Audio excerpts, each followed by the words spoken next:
2 years since its historic vote for equal marriage, how has the country changed for its LGBTQ population? Has the increased visibility brought about through the referendum made a difference, or do old prejudices still prevail? Throughout this series, we'll highlight the breadth and colour of our community, our successes and supports, our talents and trailblazers, and discuss what it's like to be LGBTQ in Ireland.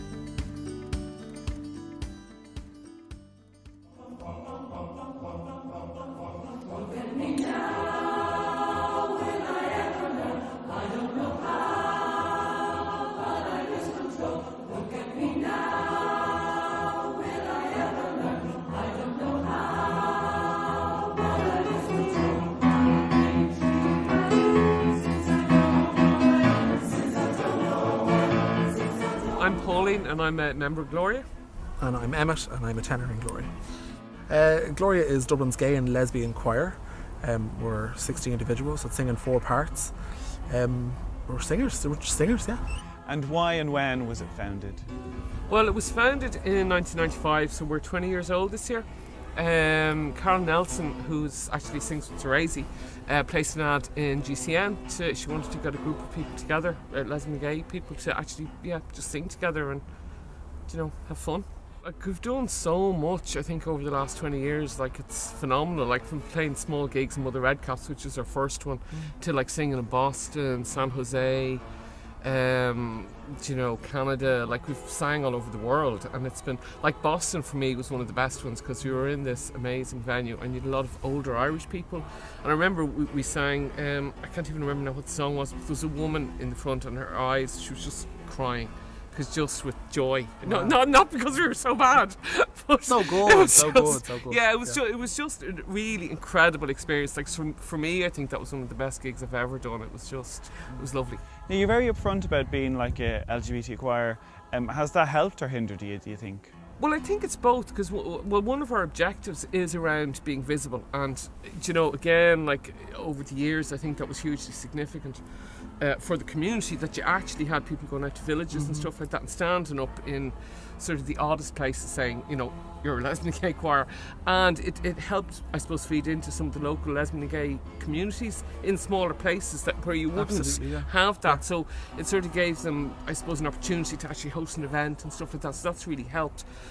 I don't think it's necessarily hindered us, but I think it's caused us difficulties as well. And again, like, we had to add LGBT to our tagline because some of the choral festivals wouldn't say Gloria, Dublin's Lesbian and Gay Choir, so we actually had to have it officially so that they had to say it. So again, that was a big, but it's key things around being visible, I think. Yeah.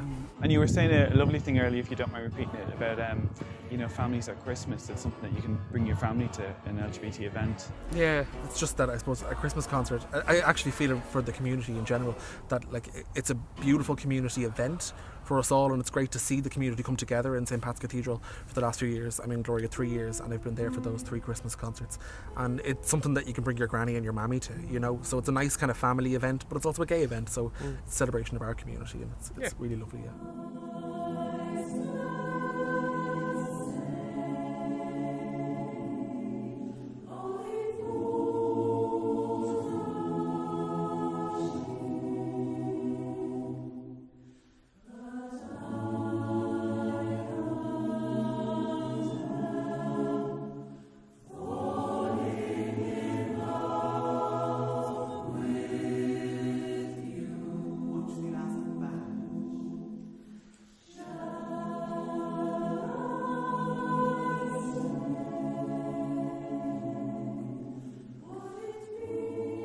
And just on a personal note, what has been your experience with Gloria? Why did you both join, and how's your experience been?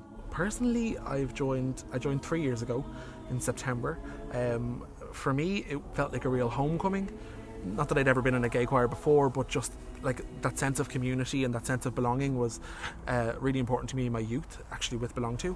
And so to come into like a similar kind of community and welcoming setting was lovely, where I could just totally be authentic at all times, and to celebrate music as well was just great. So it means the world to me, and I met some spectacular people and made some real good friends and developed my interest in music. I joined in, I think it was 97, 98, so the choir was it was early sorts of days.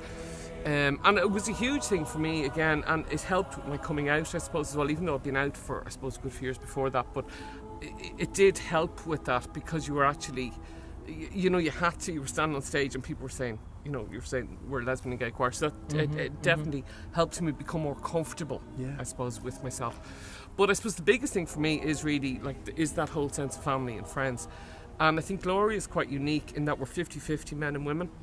And there's very few community groups, lesbian gay community groups, where you have that split. So I've made some great friends in the choir and have a lot of close male friends, which I'd never have done if I hadn't been in Gloria. Totally. You know, so I mean, and that's been really important. And I think being able to go on a Tuesday night to rehearsals, and no matter how shite your week or how bad your week has been, you know, and it's just there. Totally, you know, it's a and really it's the lifting lesbian thing. gay bit of my week, and it is, you know, and That's it's just lovely, great. You know, it's great. Lovely. Thanks very much.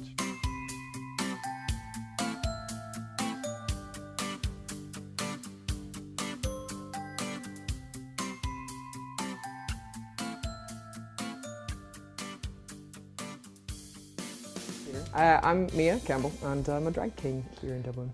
Well, I actually started drag, I'd say, about 12, 13 years ago. I went to a lesbian arts festival, the Dublin Lesbian Arts Festival.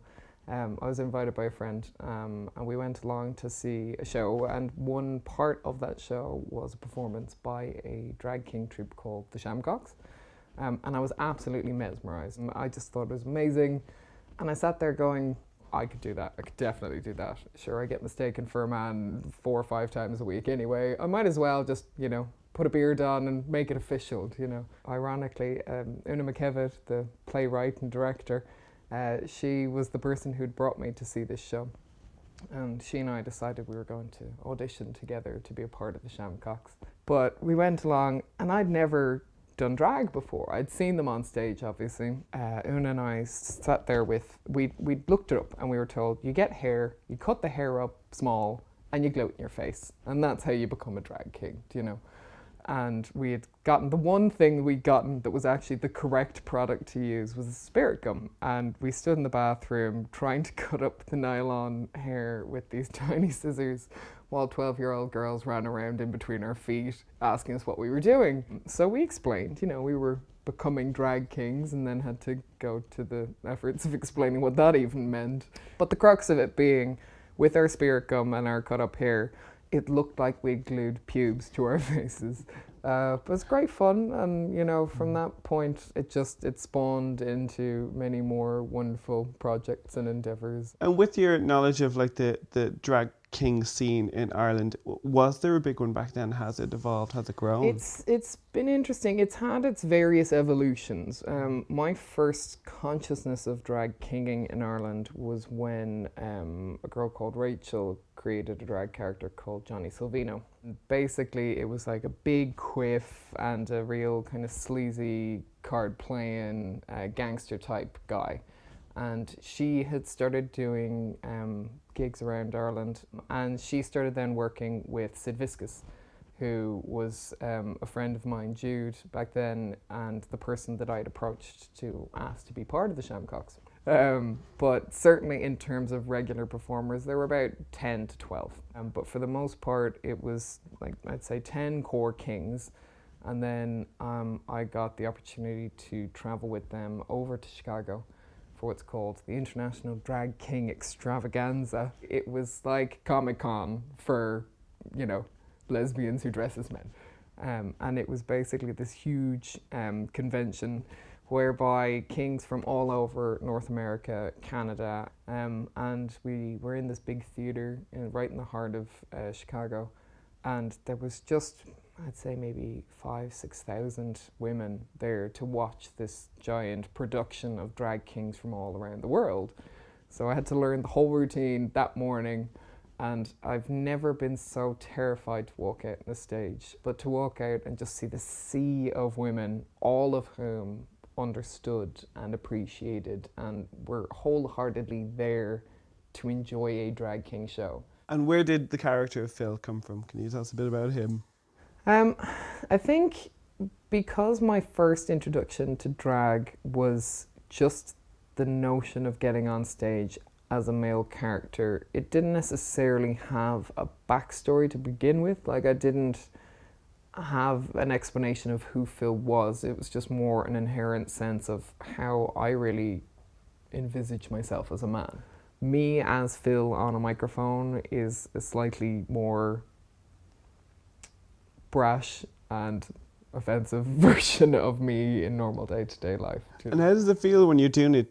Do you feel free, or do you feel like it's kind of an outlet for you? It's an amazing experience, because and even to this day, when you're doing it multiple times a week, it has that potential to suck all the creativity out of it, you know, especially if you're expected to be generating new material all the time, because you're then trawling through like the charts online to find out what's popular with the kids, you know. And you're like, Jesus, when did I become that person? And it makes you feel really old. But then on the flip side, you get something like Monday, for example, where it's less heavily reliant on the actual numbers themselves. I can be whatever the hell I want to be, because unlike the George on a Monday or a Thursday, say, where the audience is whoever has traipsed in that day. They're not necessarily there specifically to see the show. Well, obviously some are. The vast majority, it's because it's open. They just happen to be out on that night. And the show is just a handy bonus on the night. So they're out for a drink.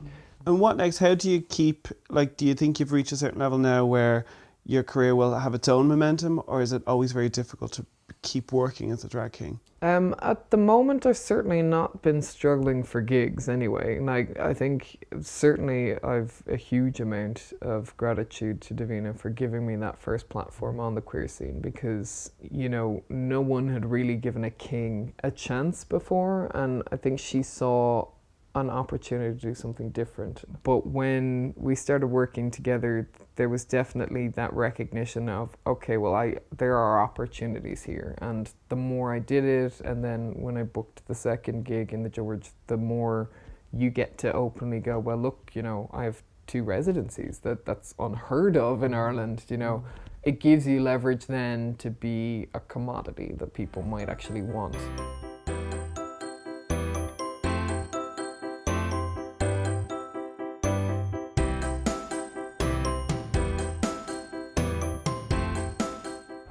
Hi, I'm Danny McMacken, and I'm the current chairperson of Wet n Wild Sports Club. Well, Wet n Wild is a group of LGBT guys and girls. We get involved in a variety of different activities, really around the ethos of sports activities and adventure-orientated activities. And why and when was it founded? How did it come about? It was founded by a couple of friends back in 2009. They had the idea of creating this group which would serve members of the LGBT community, that were looking for some activities which were different to the usual social activities of going out on nights out, revolving around bars and clubs. And these particular members had interests and qualifications actually in areas like, and activities like rock climbing and kayaking. So they came up with this idea of getting the word out, getting people to come along for these activities, and it really spawned from there, and it's grown and grown really over the last 6 years. And how does it operate? Like, who comes up with the ideas, who organises it? Is it kind of member-based or committee-based? It's actually both. We have a formal committee made up of 5 members, and that's the way the group has really worked over the last 6 years. So we have a chairperson, secretary, and 3 other members involved in other different roles, just to help with the organisation of activities and running of the club itself. It's entirely in a voluntary capacity, I do want to say. So we try to encourage members to organise activities or to come up with ideas. Most of the activities are created and managed by members of the committee themselves, and also members who have been involved with Wet and Wild activities over the last few years. And as we get new members in, which we do all the time, and we're actively looking for new members to come along and just have a good time, we try and get them hooked in as well, and just get them involved in the Wet and Wild spirit. So if you could give some highlights, like I know you do like surfing weekends and things like that. Well, I suppose the biggest highlight I can think of was last year in 2014. Wet and Wild were nominated for an award as one of the best sporting groups in Ireland in the Gala Awards. So we got to attend the function in the Shelbourne. Unfortunately, we didn't win.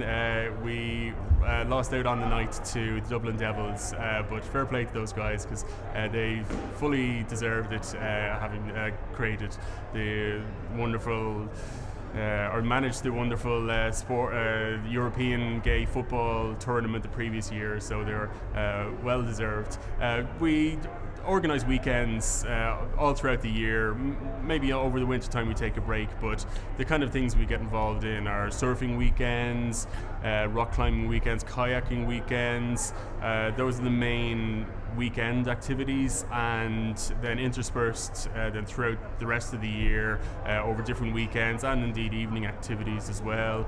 We do things like this rock climbing. We're here in Gravity in Inchicore today, so it's a popular event with members, and we run rounders in the Phoenix Park over the summertime as well, so it's a nice evening activity.